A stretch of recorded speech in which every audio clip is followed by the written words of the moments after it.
కొన్ని పనుల విషయంలో ఆలస్యం అయినప్పటికీ ప్రస్తుతం మాత్రం జరుగుతున్నటువంటి తీరు చూస్తే ఖచ్చితంగా నిర్మాణ పనులకు సంబంధించి అటు ప్రభుత్వం కానీ అధికారులు కానీ ఒక టార్గెట్ పెట్టుకొని పనిచేస్తున్నారు. అందుకు అనుగుణంగా నిర్మాణాలు పూర్తయ్యే పరిస్థితులు ప్రస్తుతం కనిపిస్తున్నాయి. కొంత ఇదే విధంగా పనులు ముందుకు సాగితే అనుకున్న విధంగా ప్రస్తుతం మంత్రులు కావచ్చు, శాసనసభ్యులు కావచ్చు, లేదా ఐఏఎస్లు వీరికి సంబంధించిన క్వార్టర్స్ ఇలాంటివన్నీ కూడా చకచకా పూర్తయ్యేటువంటి పరిస్థితులు మాత్రం కనిపిస్తున్నాయి. ఒకవైపు నిర్మాణాలు, ఇంకొక వైపు చూస్తే అమరావతికి సంబంధించి చాలా ముఖ్యమైనటువంటి రింగ్ రోడ్ కావచ్చు, సీడ్ యాక్సెస్ రోడ్, అలానే రైల్వే సంబంధించిన స్టేషన్కి రైల్వే లైన్ని అనుసంధానించేందుకు అవసరమైనటువంటి భూసేకరణ సంబంధించిన విషయం కావచ్చు, లేకపోతే ఇంకొక వైపు ఎయిర్పోర్ట్ కానీ లేదా స్పోర్ట్స్ సిటీ ఇలాంటివన్నీ నిర్మాణాల కోసం భూ సమీకరణ రెండో దశ, ఇవన్నీ కూడా ఒకే దశలో ప్రస్తుతం ముందుకు కదులుతున్న పరిస్థితులు మనకు కనిపిస్తున్నాయి. ఎందుకంటే ప్రస్తుతం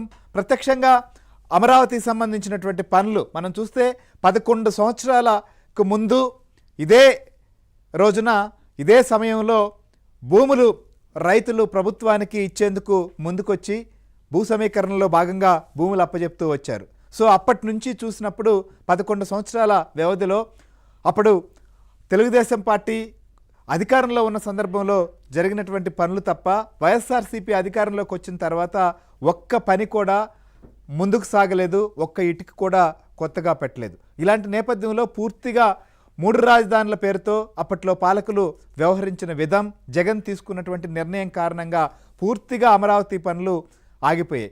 అలాంటి దశ నుంచి ప్రస్తుతం మళ్ళీ కూడా పనులు వేగంగా సాగుతున్నటువంటి దశకు రావడానికి అనేక ఆటంకాలు, ఇబ్బందులు, ఆర్థిక పరమైనటువంటి వనరులను సమకూర్చుకోవడం కావచ్చు, లేకపోతే ఇతరత్ర అనేక ప్రభావాలను కూడా అధిగమించాల్సి వచ్చింది. వాటన్నిటి దశ దాటి ప్రస్తుతం నిర్మాణాలు ఒకవైపు సాగుతుంటే ఇంకోవైపు సెకండ్ ఫేజ్ భూ సమీకరణ అనేది మరొక వైపు ముందుకు సాగబోతోంది. ఇప్పటికే ప్రభుత్వ కార్యాలయాలు కూడా ఆయా గ్రామాల్లో స్టార్ట్ చేస్తున్నారు. సిఆర్డీఏ సంబంధించి 7వ తేదీ నుంచి ఈ ప్రక్రియ కూడా మొదలు కాబోతోందని చెప్పి ప్రకటించారు. సో ప్రస్తుతం ఎలాంటి పరిస్థితి ఉంది, నిర్మాణాలు ఎలా ముందుకు సాగుతున్నాయి? ఎందుకంటే నిన్న గౌరవ సుప్రీంకోర్టు, హైకోర్టు సంబంధించినటువంటి న్యాయమూర్తులు, అటు సుప్రీంకోర్టు సంబంధించినటువంటి న్యాయమూర్తి పిఎస్ నరసింహ గారు కావచ్చు, ఆంధ్రప్రదేశ్ హైకోర్టు ప్రధాన న్యాయమూర్తి మనం చూసాం ఏదైతే జస్టిస్ ధీరజ్ సింగ్ ఠాకూర్, ఇలానే మిగిలిన న్యాయమూర్తులు కూడా వెళ్ళి ప్రత్యక్షంగా అక్కడ జరుగుతున్న పనులను చూడడం, ఇలాంటివన్నీ కూడా ఇప్పుడు అమరావతిలో జరుగుతున్నటువంటి పనుల పురోగతికి సంబంధించి కూడా అద్దం పడుతున్నాయి. సో ఎక్కడైతే గ్రాఫిక్స్, డిజైన్లు అని చెప్పి విమర్శ చేశారో వాళ్ళ కళ్ళ ముందుగానే అమరావతి నిర్మాణం ఒక్కొక్కటిగా ముందుకు కదులుతున్న పరిస్థితి మనకు కనిపిస్తోంది. సో ఇప్పుడు ఏం జరగబోతున్నాయి?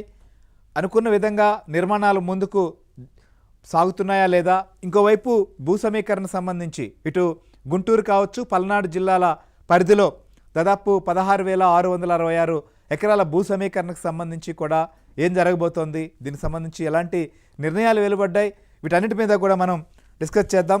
సో మనతో పాటు మా ఏపీ బ్యూరో చీఫ్ రామారావు మనతో పాటు లైవ్లో సిద్ధంగా ఉన్నారు. అలానే 660